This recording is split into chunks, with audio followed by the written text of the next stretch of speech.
Madame, Monsieur, bonsoir, bienvenue dans ce journal. Voici ce qui domine l'actualité. Le ministre-gouverneur du Zanzan, installé ce samedi à Bondoukou, tout le district s'est mobilisé pour l'événement qui a rassemblé plusieurs membres du gouvernement, dont le ministre d'État Téné Birahima Ouattara. Le ministre-gouverneur Touré Souleymane a donné le ton de ses actions à mener pour le bien-être des populations de la localité. Bientôt le soulagement pour les détenteurs du doctorat, 660 postes budgétaires disponibles cette année. C'est le ministre de l'Enseignement supérieur et de la Recherche scientifique qui a fait l'annonce au terme d'une séance de travail avec ces docteurs non recrutés. Adama Diawara a expliqué les nouvelles orientations du processus d'embauche.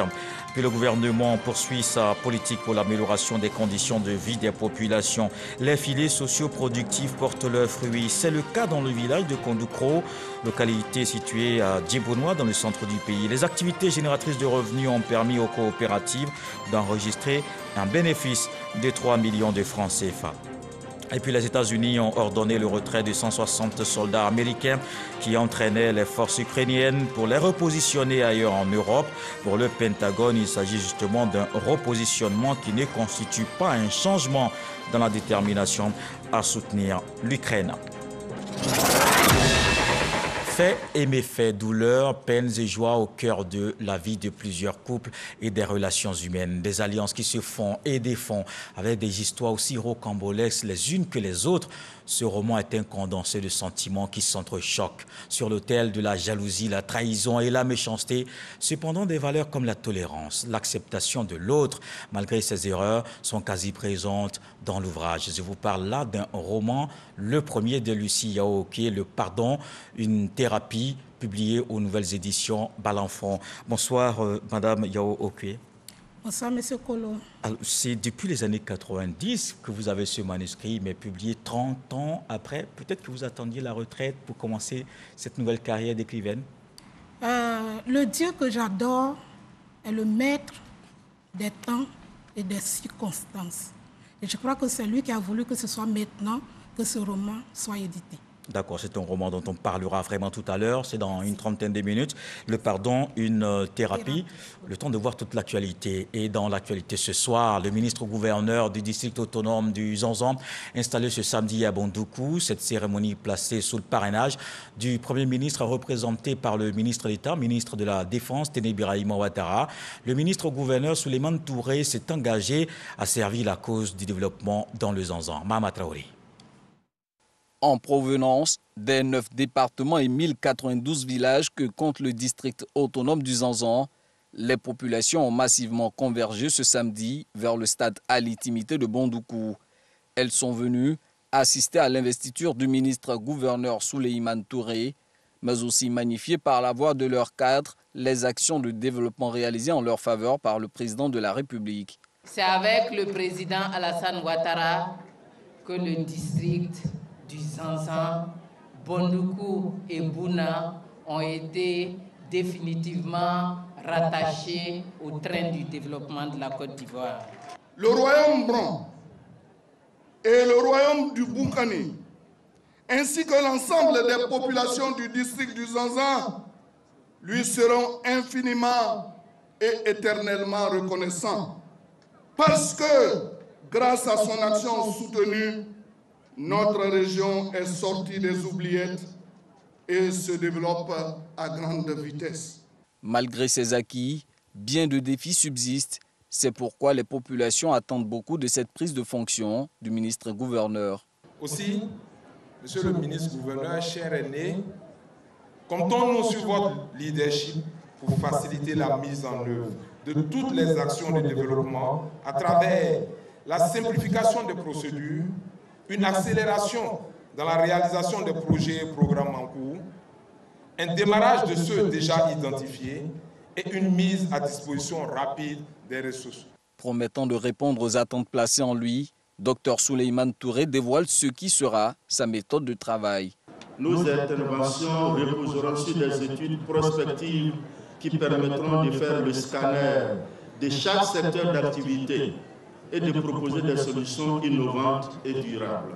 Nous doterons notre district d'outils de planification spatiale et économique dans les schémas d'aménagement et de développement du territoire du district autonome, qui est l'une des attributions prioritaires du district autonome. L'avènement des districts autonomes vise à favoriser un développement équilibré et harmonieux sur l'ensemble du territoire. Cette volonté du chef de l'État ne saurait se réaliser sans paix et cohésion sociale, selon le ministre d'État Téné Birahima Ouattara et le président par intérim de l'Assemblée nationale. Votre richesse réside dans la diversité religieuse et dans la diversité culturelle. Ce que nous attendons de vous, c'est que le Zanzan parle d'une seule voix. Qu'il n'y ait ni de Bron, ni de Koulongo, ni de Lobi, ni d'Aïn. Il n'y a que le Zanzan qui compte pour vous. Chers parents du Zanzan, la Côte d'Ivoire a besoin de vos prières. La Côte d'Ivoire a besoin du soutien de chacun de nous pour que ce pays aille de l'avant. Ce pays a connu des moments difficiles il y a plus d'une dizaine d'années. Faisons en sorte de ne pas retomber dans les erreurs du passé. Et je sais que je peux compter sur le Zanzan. Suleiman, nos bénédictions sont avec toi. Tu peux compter sur notre soutien. Tu peux compter sur le soutien du président de la République. Situé au nord-est de la Côte d'Ivoire, le district autonome du Zanzan s'étend sur une superficie de 38 120 km² avec une population de plus de 934 000 habitants. La ville de Bondoukou en est le chef-lieu. Les populations de cette localité se sont mobilisées pour l'événement. Les cadres, élus et membres du gouvernement présents à cette cérémonie. Je vous propose quelques réactions. Nous sommes satisfaits de la mobilisation parce que tout le monde était présent, tous les cadres étaient présents et les gens ont vu la portée de l'acte que le président a posé, c'est-à-dire fédérer autour du ministre-gouverneur Dr Touré afin de pousser le développement du grand district du Zanzan. Il y a beaucoup de potentialités. Il ne reste qu'à avoir l'instrument que le président vient de nous donner et la cohésion des fils et des filles du Zanzan pour que le développement soit encore plus performant que ce qu'il a été jusqu'à maintenant. On dit un grand merci au président de la République, son Excellence Alassane Ouattara, qui ne cesse d'envoyer tout ce qu'il faut au profit de la population, au bien-être de la population.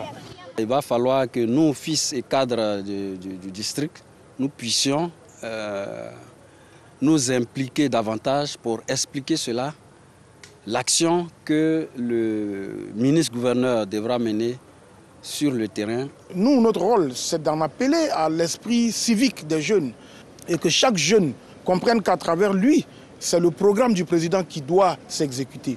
Chaque jeune doit jouer sa partition. C'est comme ça que la Côte d'Ivoire deviendra une nation forte. Comme on vient de le voir, les populations sont venues par milliers de tout le Zanzan. Heureuses de cette initiative de l'État, elles disent attendre beaucoup de cet outil de développement. On le voit avec Emmanuel. Forte mobilisation des populations des régions du Gontougou et du Bunkani à cette cérémonie d'investiture du ministre-gouverneur du district autonome du Zanzan. Si les populations sont autant sorties, c'est pour exprimer leur reconnaissance au président de la République Alassane Ouattara pour ses nombreuses actions de développement dans les deux régions. Je voulais aussi réitérer mes remerciements au président de la République pour tout ce qu'il a fait pour le district du Zanzan et ce qu'il continuerait encore de faire pour le district du Zanzan. Aujourd'hui, grâce au président Alassane Ouattara, le district du Zanzan est en train d'amorcer son émergence. J'ai appelé tout le temps du vœu de la mise en place des districts autonomes. On avait 2 districts autonomes à Abidjan et à Yamoussoukro. Il était temps qu'on en ait ailleurs. C'est ce que le président fait. Je salue son leadership. La politique ne doit pas être le lieu de division. C'est plutôt un lieu de rassemblement, un lieu de convivialité. Le ministre-gouverneur m'a fait l'honneur de m'inviter à son investiture. J'ai trouvé la démarche tellement noble. J'ai trouvé également cela opportun de venir. Dans les régions du Gontougou et du Bunkani, beaucoup a été fait par l'État dans les secteurs de l'électricité, de l'hydraulique, de l'éducation et de la santé pour compenser un tant soit peu leur grand retard sur les autres régions du pays. L'université de Bondoukou en construction, et la réhabilitation intégrale de l'axe Aniblekou-Bondoukou en cours d'exécution sont une parfaite illustration de la volonté du gouvernement de rendre attractif le district autonome du Zanzan. Mais les populations, tout en traduisant leur satisfaction pour tout ce qui a été déjà fait, attendent beaucoup de ce nouvel outil de développement et de son animateur principal. Nous voulons non seulement qu'il fasse en sorte que notre grand district sorte de sa léthargie, mais aussi que ce district connaisse le développement à l'instar de tous les autres districts de Côte d'Ivoire. Nous savons que c'est un homme qui est capable de relever ce défi et nous sommes résolument engagés à ses côtés pour pouvoir relever ce défi-là. Si vous regardez l'enthousiasme, l'effervescence populaire et l'engagement des fils et filles du district du Zanzan autour de cette cérémonie, cela témoigne non seulement de notre attachement au développement de cette localité, mais le consensus que nous créons autour de celui que le chef de l'État a bien voulu désigner. Ce que nous attendons, que celui qui est en charge du district puisse travailler en collaboration avec les chefs que nous sommes. On ne peut pas faire la politique de quelqu'un sans l'avoir associé. Donc nous sommes venus prendre notre part dans la mise en œuvre de cette nouvelle politique. Placé sous l'autorité du Premier ministre, le ministre-gouverneur est chargé de suivre et évaluer la bonne exécution des programmes et les grands projets du gouvernement. Dr Touré Souleymane a donc la lourde charge de s'assurer de la bonne exécution des travaux de l'université de Bondoukou et la réhabilitation de l'axe Aniblekou-Bondoukou. Quant au district autonome d'Izanzan lui-même, il fait 38 131 km² et compte près d'1 million d'habitants.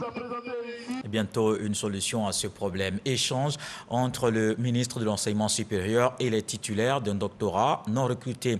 Les deux parties se sont entendues sur les nouvelles orientations dans le processus d'embauche. Et la bonne nouvelle, c'est que 660 recrutements se feront cette année. Godfrey Okambawa. Cette rencontre s'est voulue explicative au regard des nouvelles orientations dans le processus d'engagement de ces docteurs non recrutés de l'enseignement supérieur. Un cadre d'échange à l'issue duquel ces docteurs non recrutés s'engagent à œuvrer pour le rayonnement du système de l'enseignement supérieur. Le ministre a eu une oreille attentive à nos cris.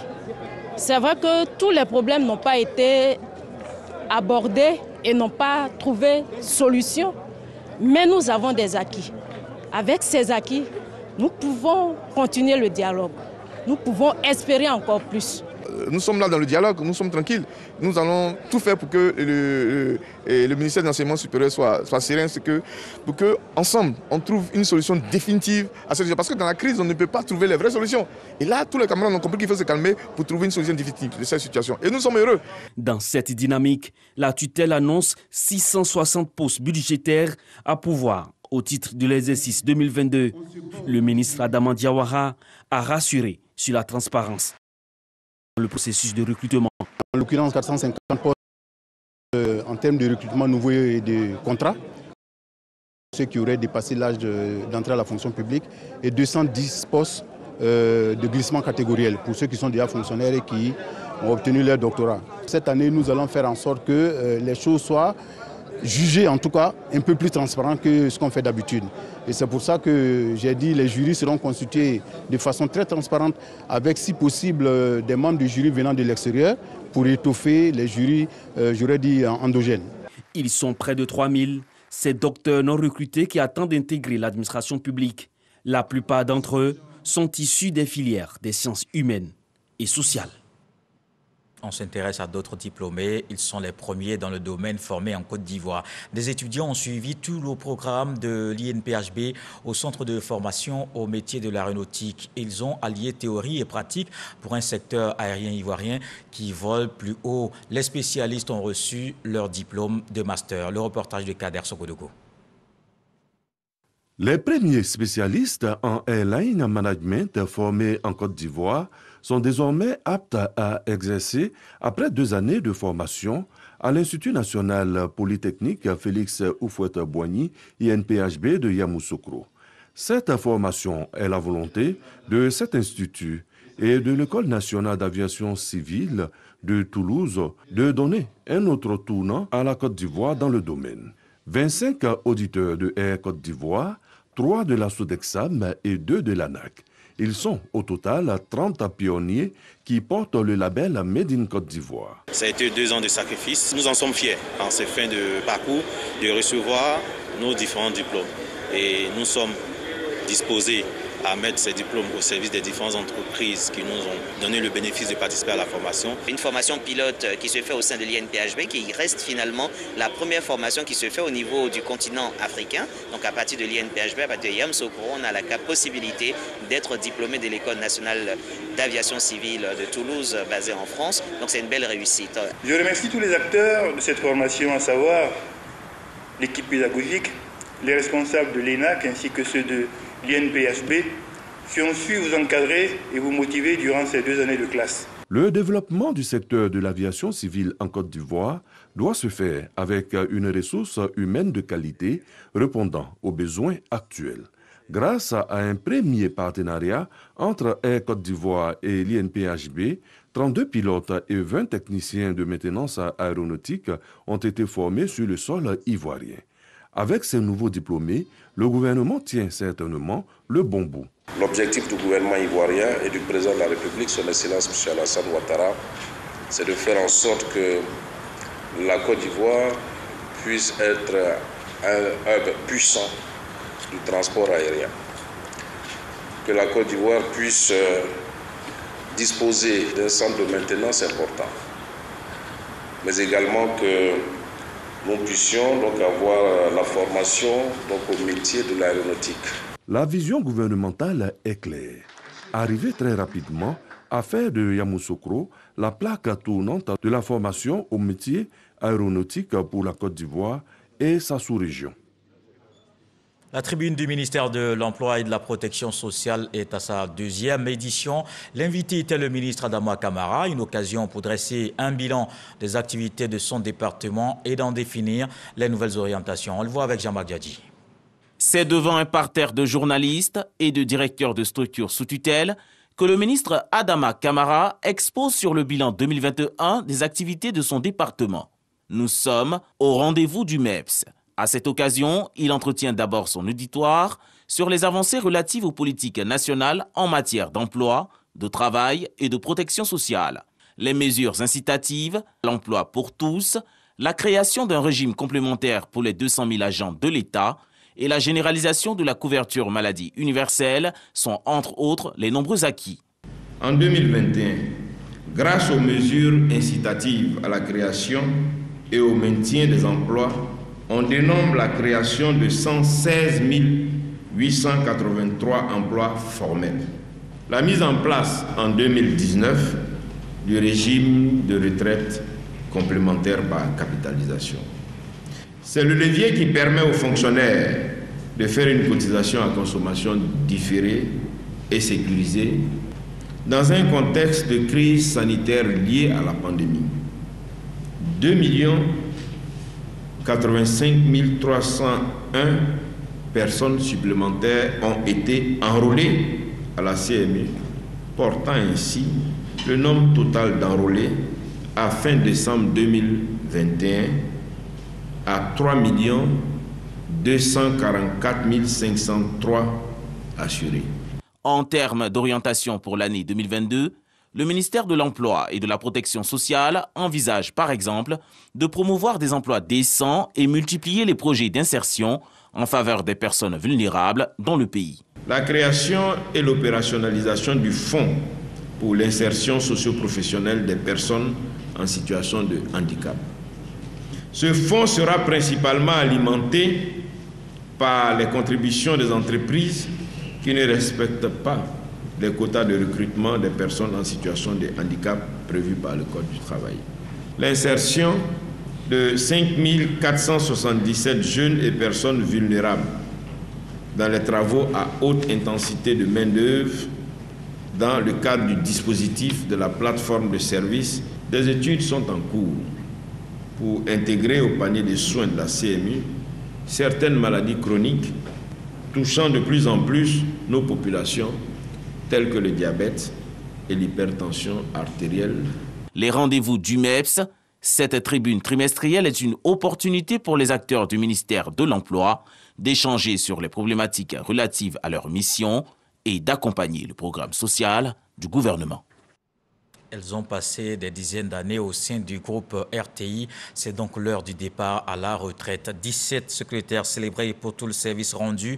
Un hommage à ces dames en présence de la ministre Miss Belmond Dogo, Evelyne Yoboué, Jean-Marc Djadji.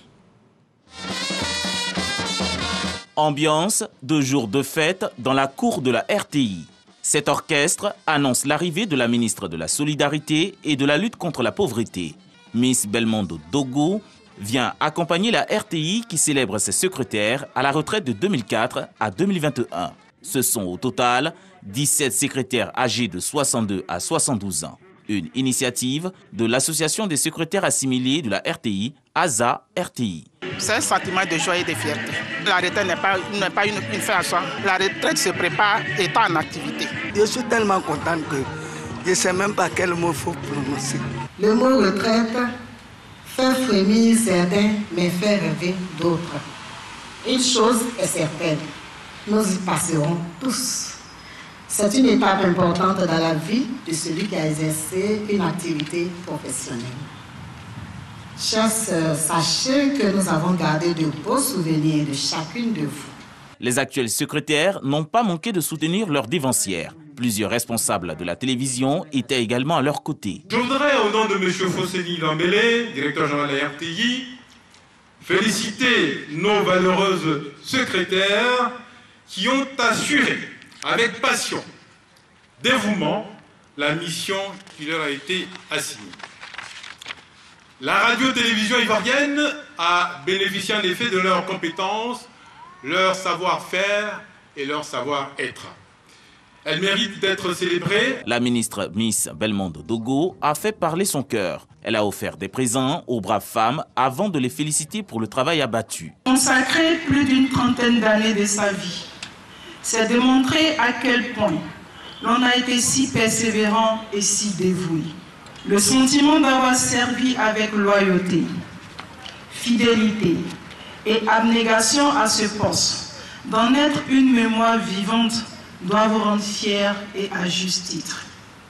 La fête a été marquée par une prestation artistique et la coupure symbolique du gâteau. L'ASA RTI a été créée en mars 2004 par un groupe de secrétaires de la RTI en vue de renforcer les capacités de celle-ci. Je vous emmène dans le village de Kondokro, dans le centre du pays. Cette localité de Djebonois connaît des activités génératrices de revenus initiées par les bénéficiaires du projet Filets socio-productifs.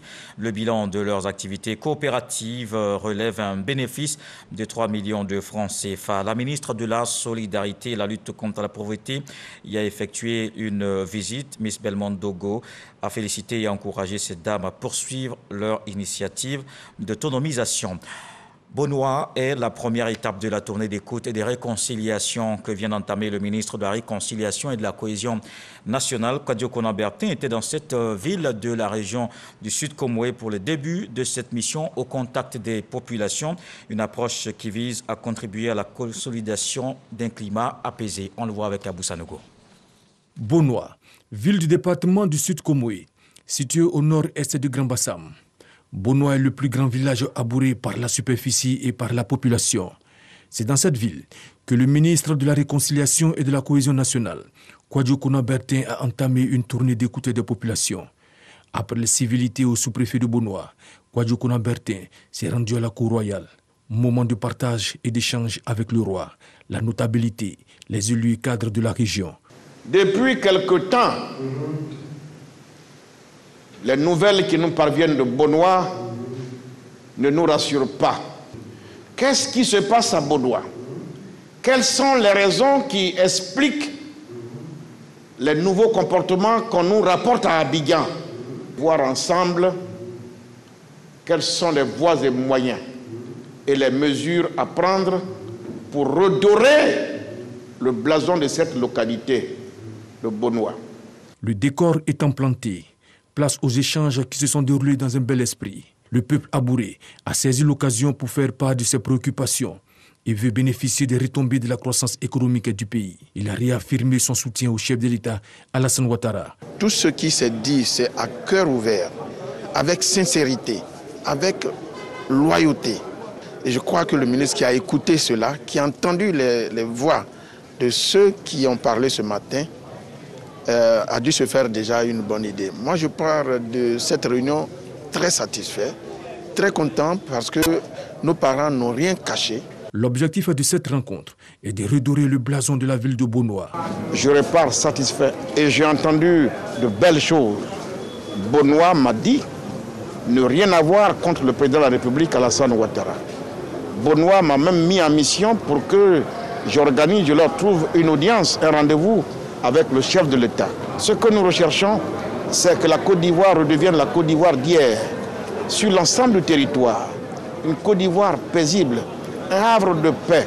Pendant 2 jours, le ministre de la Réconciliation et de la Cohésion nationale, Kwadjo Kouna Bertin, séjournera à Bonoa. Il échangera avec toutes les couches de la ville.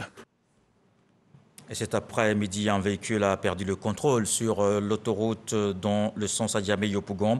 Le véhicule a été emporté par les eaux de pluie et s'est retrouvé dans un ravin de l'autre côté de la voie. À bord du véhicule, un vieil homme retrouvé vivant, puis un enfant de 16 ans, toujours porté disparu. Comme vous le voyez sur ces images, les recherches se poursuivent avec les sapeurs-pompiers. Dans le reste de l'actualité, en Ukraine, les États-Unis ont ordonné le retrait de 160 soldats américains qui entraînaient les forces ukrainiennes pour les repositionner ailleurs en Europe. C'est ce qu'a annoncé ce samedi le porte-parole du Pentagone. Pour les Américains, il s'agit justement d'un repositionnement qui ne constitue pas un changement dans la détermination à soutenir les forces ukrainiennes. Le ministre américain de la Défense a pris cette décision concernant ces soldats de la garde nationale de Floride, se disant garder à l'esprit la sûreté et la sécurité des effectifs. Et comme tous les samedis, on ouvre la page consacrée à la culture.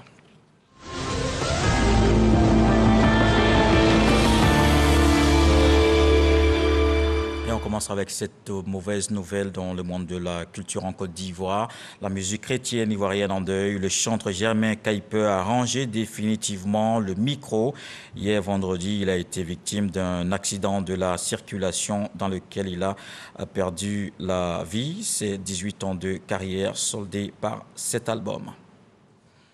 En littérature, si c'était à refaire, chronique d'un parcours. C'est le titre du livre du ministre Cissé Bakongo. Cet ouvrage est un condensé de contributions de l'homme politique publié pendant plus de 2 décennies. La loyauté, l'engagement sont quelques valeurs que prône l'auteur dans l'œuvre sortie en 2 tomes. Serge Pacom Didi et Jean Magadi. Si c'était à refaire, chronique d'un parcours, la nouvelle œuvre littéraire de Cissé Ibrahim Bakongo. Dans ce recueil de chroniques, sorti en 2 tomes, l'auteur aborde de façon chronologique des thématiques diversifiées. Il revient sur la lutte pour la démocratie, les questions identitaires, les situations de frustration, de blessures profondes vécues avec ses compagnons de lutte, alors qu'il était encore dans l'opposition. Il s'agit de témoigner des combats que nous avons dû mener, qui nous ont conduits à ce que nous sommes aujourd'hui, c'est-à-dire des hommes libres et égaux, en quelque sorte, dans une Côte d'Ivoire devenue fraternelle. Si c'était à refaire, chronique d'un parcours, un condensé de ses contributions publiées pendant plus de 2 décennies dans différents organes de presse. Plusieurs autorités de la scène politique, personnalités, tous apportent leur soutien à l'auteur. Je suis impressionné par la plume alerte du ministre Cissé Bakongo, qui est un acteur de premier plan et une personnalité politique incontournable dans l'environnement politique de notre pays. Il a fait l'histoire, il est témoin de l'histoire et il a décidé, à travers ces 2 ouvrages, sous le titre « Si c'était à refaire », de rendre témoignage de ces 3 dernières décennies de la vie nationale. Le titre est évocateur, comme on le dit, et pour moi, ça vient à point nommé. Nous saluons l'œuvre du ministre Ibrahim Bakongo. Pour nous, c'est un livre qui nous interpelle. Qui interpelle l'ensemble de la classe politique ivoirienne, l'ensemble des Ivoiriens. Nos erreurs, les tumultes vécus dans ce pays, certains actes qui ont pu amener ce pays à un moment donné à plonger. C'est un peu une sorte de miroir pour chacun d'entre nous. L'engagement, être prêt à subir le martyre pour ses convictions, la loyauté, sont quelques valeurs mises en exergue par Cissé Bakongo, maire de Koumassi. Œuvre qui sort 13 ans après la sortie de son ouvrage « Alassane Ouattara, une vie singulière ». Et on retrouve avec beaucoup de plaisir Madame Lucie Yaoke. Elle est l'auteure du roman Le Pardon, une thérapie, qui est publié aux éditions, nouvelle édition de Balenfant.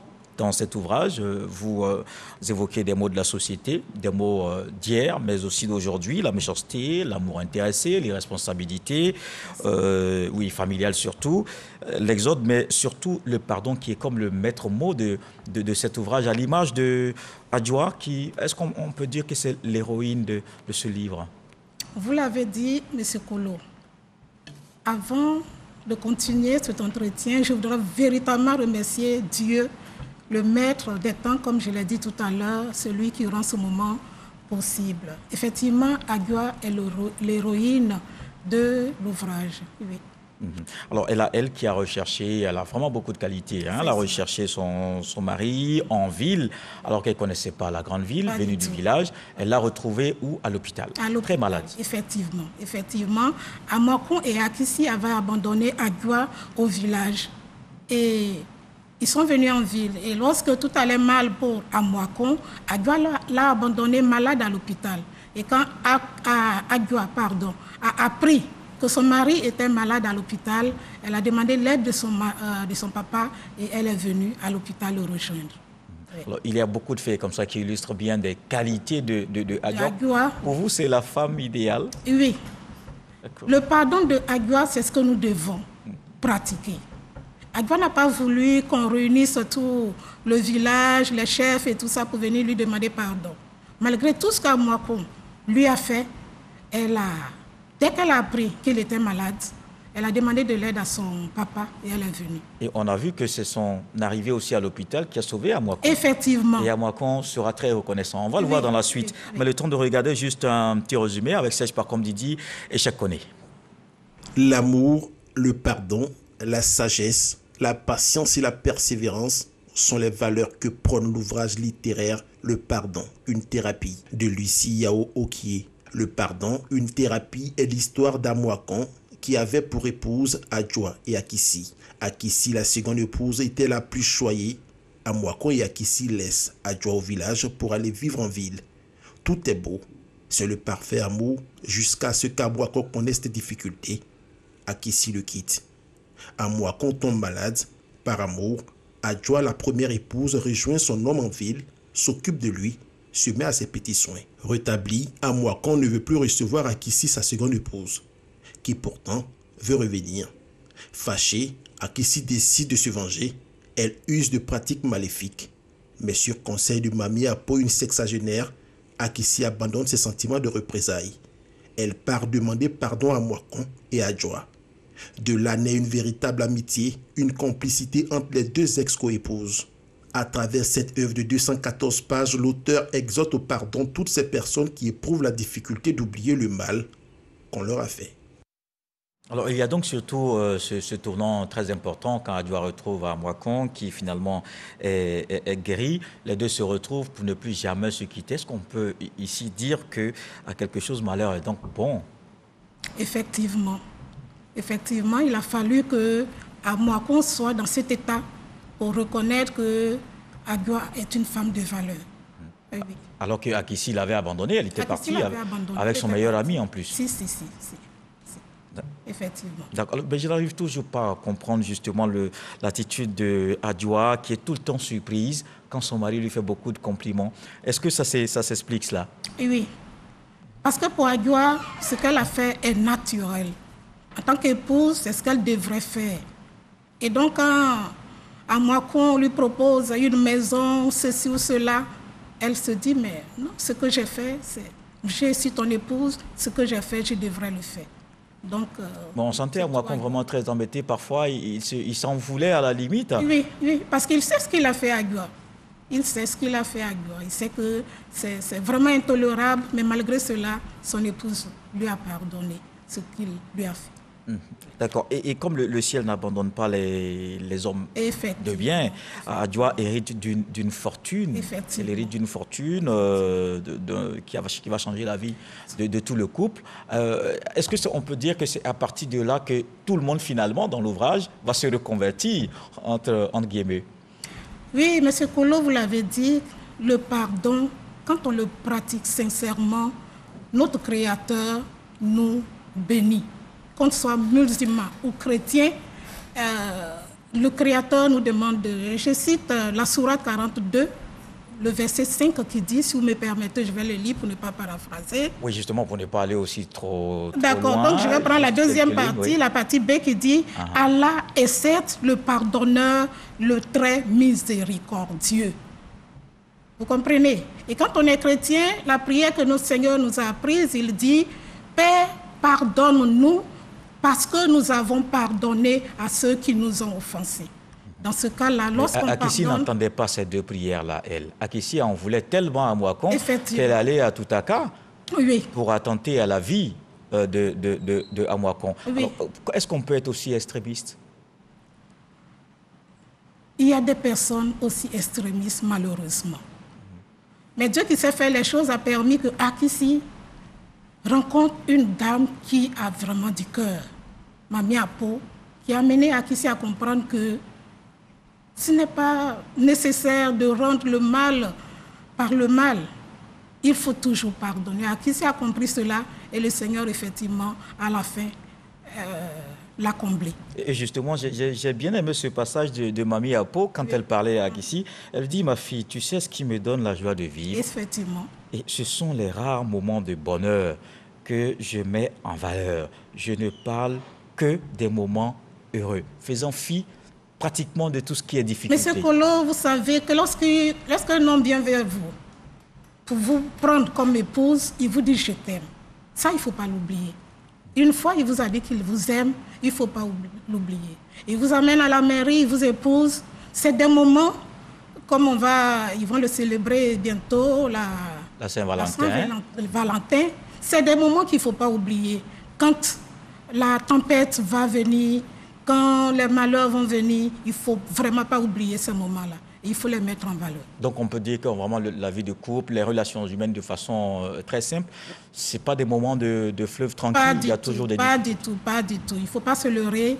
La vie à deux, ce n'est pas pour rien quelqu'un a dit, il a appelé cela un foyer. Il y a toujours du feu dans le foyer, mais il faut avoir la patience pour l'éteindre. Et heureusement qu'il y a des ouvrages comme ça qui nous permettent justement d'éteindre ce genre de feu. Pour en revenir à l'histoire dans l'œuvre, alors c'est un catalyseur, Mami Apo, qui a changé carrément la vie de Akissi. Quand elle revient en ville, c'est une nouvelle personne. Une nouvelle personne. Une transformation aussi rapide en une semaine, c'est possible? C'est possible, M. Kolo, c'est possible. Aussi mauvais qu'on soit, on peut redevenir, avec la grâce de Dieu, une nouvelle personne, transformée, régénérée, qui a la main sur le cœur pour pardonner l'offense, quelle qu'elle soit. Alors on a bien vu justement que Akissi a été vraiment transformée. Jusqu'à après, elle s'est remariée, bien sûr, avec le soutien du couple Amouakon. Et elle a fait des jumeaux. Des jumeaux qu'elle a remis au couple Amouakon qui n'en avait plus. Mais c'est quand même un acte très fort. Hein. Oui. Il faut aller jusque-là lorsqu'on pardonne. Adjoa et Amouakon n'avaient plus d'enfants. Et quand Akissi voit tout ce qu'ils ont comme bien, elle réalise que ce qui leur manque, c'est des enfants. Elle en a déjà 2.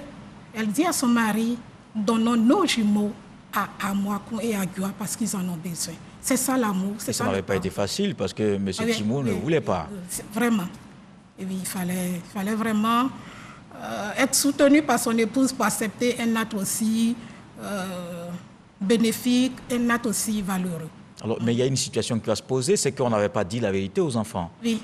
Mais vers la fin, les enfants sont tombés l'un amoureux de l'autre. Oui, je profite de l'occasion pour dire à toutes ces personnes qui ont ce grand cœur pour adopter des enfants, il faut leur dire la vérité. Il ne faut pas attendre que ces enfants-là la prennent d'eux-mêmes. Et ça a failli tourner à la catastrophe. Hein. Oui. Alors, le temps qui court très vite, malheureusement, on est en train de terminer.